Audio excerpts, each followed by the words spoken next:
Hi, everybody. Welcome to Everhome's weekly broadcast on real estate trends. My name's Lee Honish. That is David Bartels. We do a show about real estate trends twice a week to bring you information about the market. Please listen to a word from our sponsor, Everhome. List your home online for one low set fee. Experience the Everhome way and discover the benefits risk-free. Explore Everhome's easy-to-use listing service risk-free and begin your journey to sell your home like a realtor. Get the benefits of massive exposure, full-service representation for critical elements of negotiations, legal forms, escrow, and title for a low set fee that saves you thousands. Visit everhome.io. That's www.everhome.io. That's Everhome for every home. Welcome back. Visit Everhome, everhome.io. That's Everhome for every home. I haven't done it in a while. Follow us all on social media. First and foremost, follow him. He's at David Bartels. Follow Everhome at Everhome.io. Remember the IO at the end. And you can follow me at Lee Honish Marketing. Those are all our pages. We're happy to talk to you. We want to hear what you have to say about whatever stories we cover. Your feedback is really important. If you watch a video, go listen to the audio. If you watch the audio, go watch the video. Don't make me make a logo that pops up in the corner that tells you to go do these things. With that said, welcome to your second story of the week. This one's fun. Most of the stories following the past week, again, the market's been so stable. I wouldn't say they're fluff pieces, but they are certainly more, how did I do this? How did I get here? Here are the things to do. Here's what the market. This is one of those, again. This is for you, the real estate agents, from David Bartels, who's already done it before. These are the 4 things you guys should be doing to build a brand that elevates your business. Why did I pick the story? Because I do pick the stories. Because David talked about this last week and complained when he said he was the brand and didn't really want to be the brand. So I'm checking on him and his social media team on these 4 topics. Let's dive right into it. Is this going to hurt? Maybe. Okay. David, do you tell your story? The first thing they point out is telling your story. Are you telling Everhome's story, and more importantly, David Bartels' story of sleeping on the floor of the janitorial closet down to your last penny before you became a nationwide speaker and had people walking on hot coals? By the way, that was a Tony Robbins reference. Those that did not get it. Yeah, and a great joke. There have been moments when I have told my story, from a, you've heard it, in seminars that we've done, Yep. together, over the years. And so it's sometimes appropriate for me to talk about my very humble beginnings and my crawl out of despair to where we stand today. So is your marketing team pushing you to tell the story a little more frequently and to try to get that message out there? Well, no. The truth is they may not even know the entire story, but where our marketing team is really focused is on the authenticity of the brand and what it is that we're trying to accomplish in terms of creating a niche and to offer products and services to home buyers and sellers that had not previously existed. And we're really focused on the disruption and the differentiation that we offer. So that brings up the point. So let's talk about Everhome. So the story in a nutshell, the elevator pitch of Everhome, it is basically an advocacy for this segment of the market that, tired of paying overpriced, flat fee kind of service. Is that story from your perspective being conveyed to the general public? Well, yes, and a variety of matters. Getting your message out, telling your story is getting harder and harder.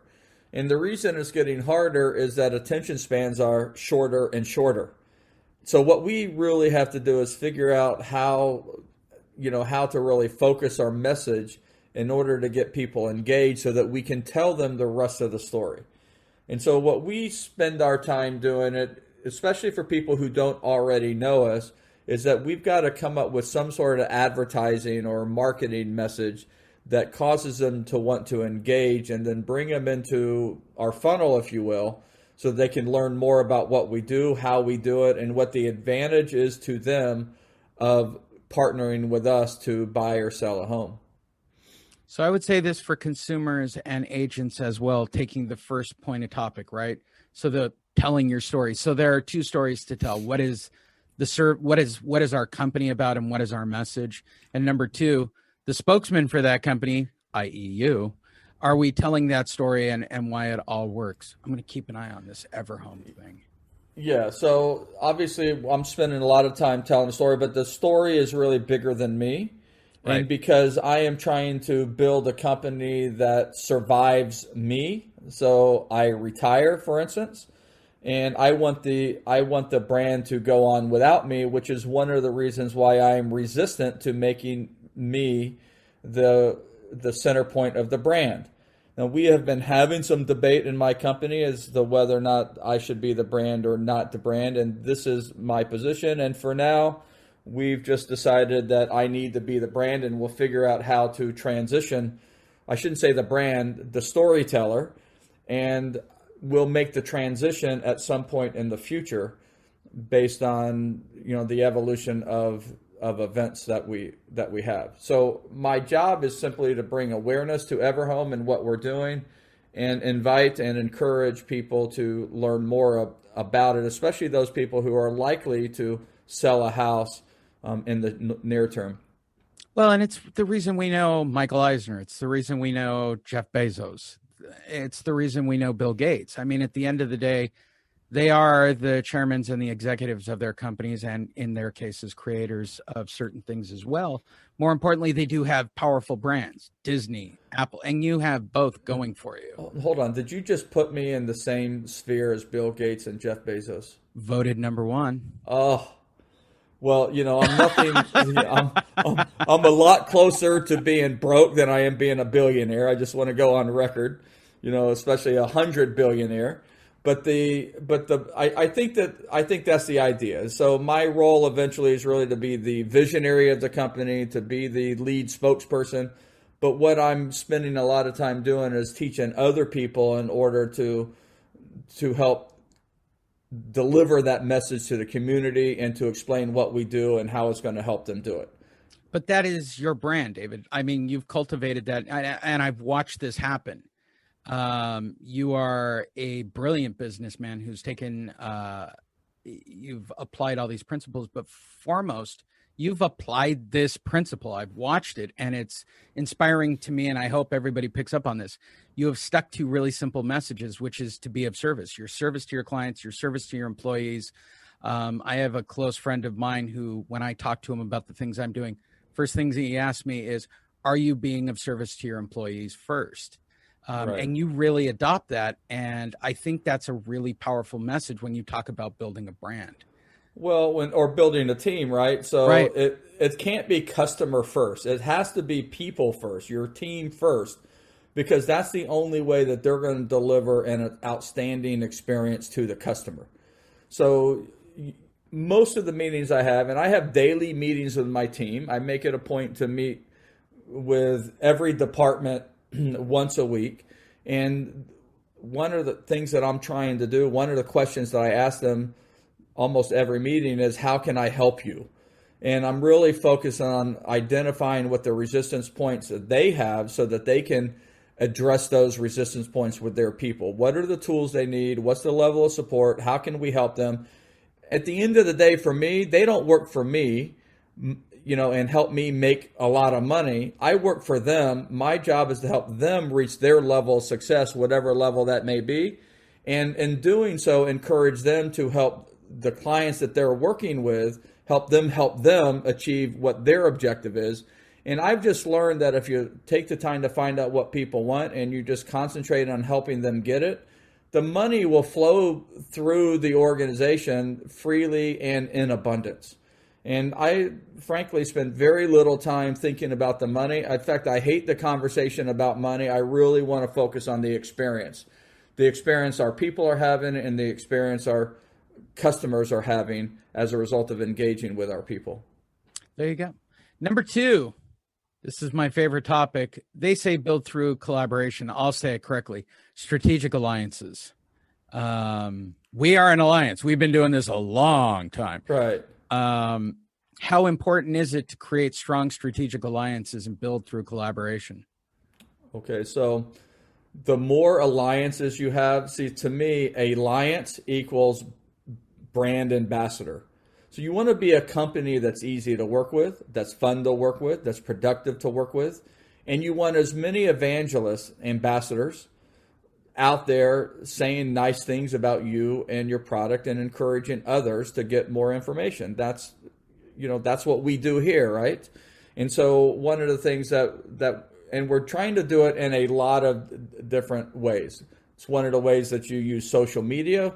When people share your content, basically they're acting as your brand ambassador. Somebody, if a publication writes an article about you or your company, that's an alliance that they are promoting your brand.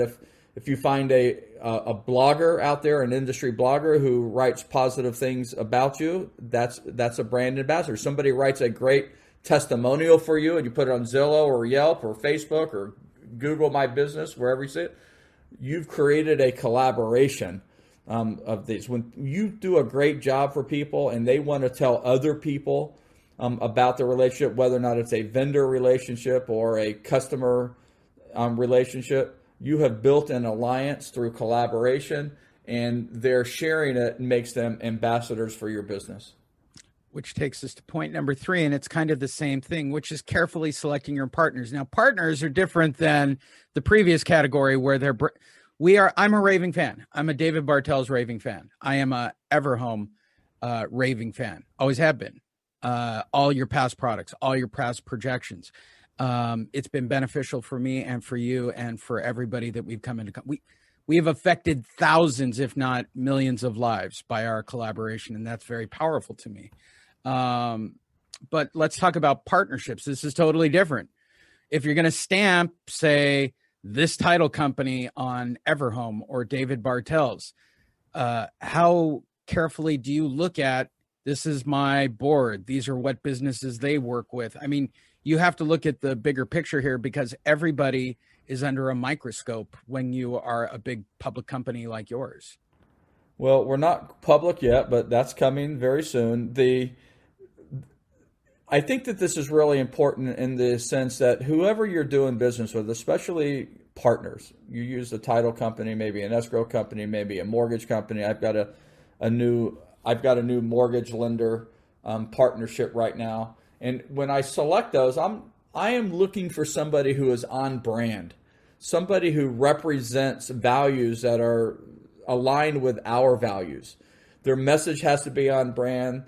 The quality of the work has to be on brand, and the way that they conduct themselves personally and professionally has to also be on brand. So we want to do business with people that are on brand. I mean, when you see a celebrity endorsement, let's just make an imagine where a pro basketball player has a relationship with Nike, okay, a shoe company. Let's not even pick on Nike.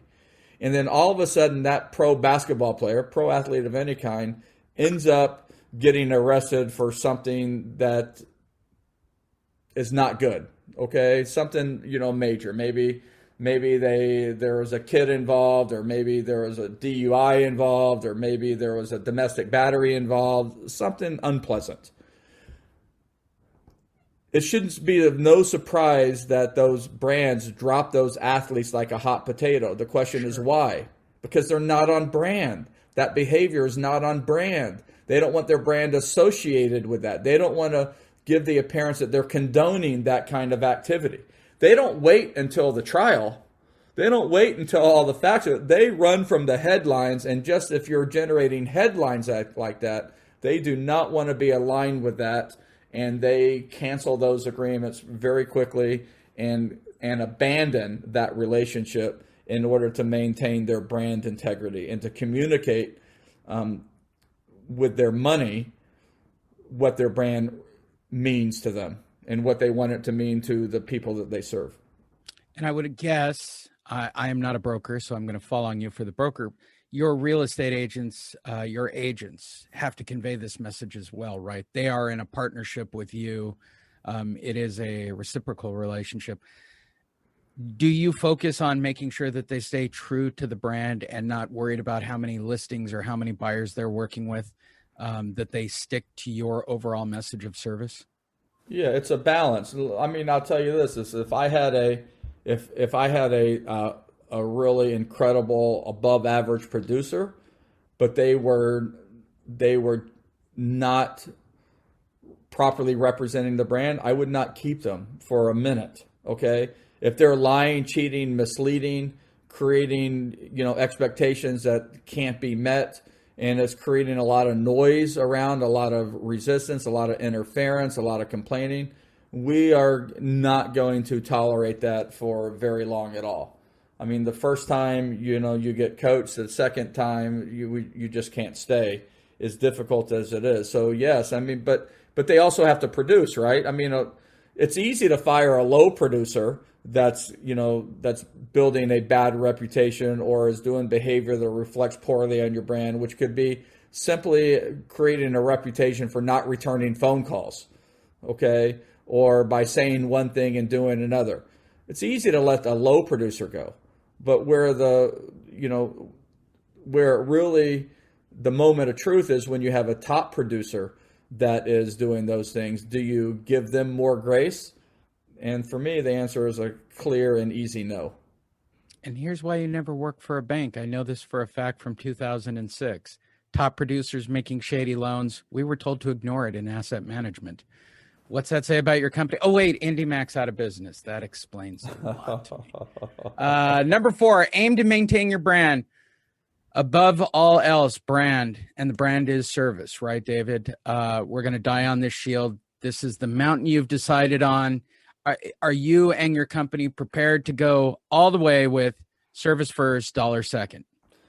Yeah, I think that goes without saying. I mean, that's certainly reflected in our pricing, right? When we help a seller list and sell a house for under $3,000 in a market that that requires $20,000 or $30,000 to do the same work, I think that we're clearly communicating that the money is secondary to the experience, and we've got to work a lot harder for less money and figure out how to make a profit. But that's why we leverage technology and collaboration with our clients in order to make that happen, and it's working, and it's growing, and we're really excited about that. And the thing about the brand is that our brand today may be different than what it looks like in 5 years or 10 years. The brand will iterate as our business evolves and we start to build a reputation. Our brand and as a result, our brand message may change. So one of the things that we're constantly doing is iterating. I mean, just yesterday I sent our mission statement to our marketing manager, and that we created that mission statement less than a year ago, and we already feel like we need to update it. We already feel like we need to amend it based on how our business has evolved in the last year. What we thought our business was going to do and what it's actually doing are different today. Not a lot different. The concept is the same, but how we execute that vision is evolving based on real feedback that we have through customer interactions. So brands evolve, and so do messages. And this is your opportunity to find out more about Everhome right now. List your home online for one low set fee. Experience the Everhome way and discover the benefits risk-free. Explore Everhome's easy-to-use listing service risk-free and begin your journey to sell your home like a realtor. Get the benefits of massive exposure, full-service representation for critical elements of negotiations, legal forms, escrow, and title for a low set fee that saves you thousands. Visit everhome.io. That's www.everhome.io. That's Everhome for every home. Welcome back. Visit Everhome, everhome.io, and follow him on social media at Everhome.io. I'm going to add a PS or a number 5 to this on our way out, David. All right. Synergy. You trust your team. You trust your partners. Do you have an open ear to suggestions around you? Well, every day I'm getting feedback, and it doesn't matter what your rank or pay is in our organization. I mean, the lowest paid. I had a meeting yesterday with the lowest paid people in our team. Okay, they're they're telemarketer. We call them inside sales agents, and we are having a challenge, with some aspects of the data, and it appears that we have some resistance. And the whole meeting that we had yesterday, and there'll be a follow-up meeting today and a more detailed one again tomorrow, is really getting their feedback on what's going on, what can we change, what do we need to do, and really taking their feedback instead of me just pontificating from above and saying, well, you need to do this, you need to do this. Really dug in to understand what was happening, where it was happening, and try to figure out why it might be happening, and then make the adjustments. So we made some adjustments yesterday in how they present themselves. Today we'll have a quick check-in to see if they're making any progress on that, and tomorrow we'll have a deeper dive to really get into it and see if they're moving the needle at all. So yeah, you have to have synergy with your team. I mean, listen, I'm not making the calls. How can I make any decisions about how they should make the calls? If I'm not making the presentation, how can I make any decisions about how to make a presentation? If I'm not talking to consumers about how they perceive our marketing and our branding, how can I decide in a bubble how we ought to iterate in order to improve that messaging so people see it the way we want it to see it? Just because we think that people see it one way, we still have to go out there and engage with people to make sure that their vision of what we think we're doing is the same as our vision of what we think is doing. I mean, in any relationship, I think about being married. I find it uncanny how often that my wife and I, or me and another person, can look at the very same situation, right, and have a different perspective of what was just said or what was just done. And I think that's true in our messaging as well. And we shouldn't assume that people see it the way we intended it to be seen. And I think that teaches humility and it teaches growth, right? You and I are both parts of boards to our companies where they have the ability to outvote our crazy thinking at any moment. And I want that. I want people to have the ability to go, no, you need to take a deep breath here. This is not the best direction. Yeah. Right. And it creates better things in the future. Go check out Everhome, EVERHOME.io. Check out David Bartels at David Bartels. And of course, check me out at Lee Honish Marketing. I would love it. Send me a note. I'm usually on social media floating about. We want to hear your feedbacks, questions, comments, concerns. More importantly, go visit Everhome and find out about this brand and why it is about service.